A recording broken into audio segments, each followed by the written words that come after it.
Salut, c'est Trado. Voilà ma mise à jour quotidienne pour l'indice parisien.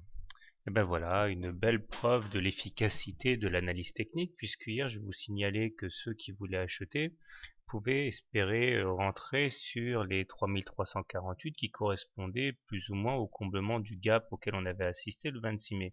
Et c'est précisément sur ces niveaux que les plus bas ont été contenus.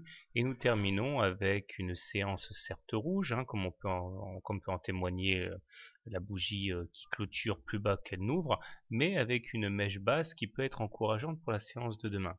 Certes, pour l'instant, rien de plus à espérer qu'un rebond technique, tant les indicateurs sont dégradés, avec une moyenne mobile à 20 semaines décroissante, une moyenne mobile à 7 semaines décroissante, un MACD négatif, un stochastique sous son signal et un momentum qui replonge en zone négative, mais enfin, il semblerait qu'il y ait une velléité de rebond. Alors on verra où ça peut nous mener, mais en tout cas, un petit signe positif.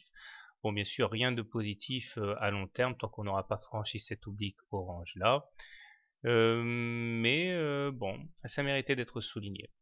On remarque également que nous avons une séance qui englobe entièrement la séance de la veille, du moins en son corps. Donc c'est une séance qui, en termes de chandelier japonais, n'est pas forcément très positive, mais bon, voilà, verre à moitié plein, verre à moitié vide, euh, vous verrez. Alors, si on veut acheter un indice parisien, je pense que le mieux à faire est de penser que ce comblement du gap et ce rebond sur les 3350 augure d'un rebond. Donc, il s'agirait d'acheter avec un stop loss en cas de clôture sous les 3350. Objectif, aller chercher la M7 et pourquoi pas la M20. Bien sûr, pour que ce soit rentable, l'intérêt le plus intéressant serait d'acheter au plus bas, hein, au plus près possible des 3350.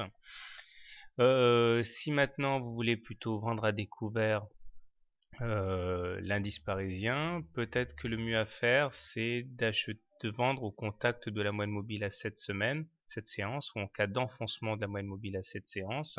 Objectif, un retour sur la Bollinger inférieure ou au moins sur les 3350.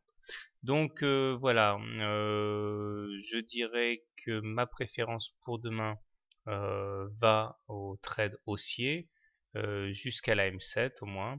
Et puis si on touche la M7, eh bien je serais plutôt d'avis de privilégier un trade short. Donc séance technique que celle qui va arriver demain. Comme d'habitude, n'oubliez pas le plus important, à savoir les stop loss pour toujours contrôler la perte. Alors je le dis une fois de plus parce que ça me semble utile. Un stop loss, c'est une perte maximale autorisée pour un trade.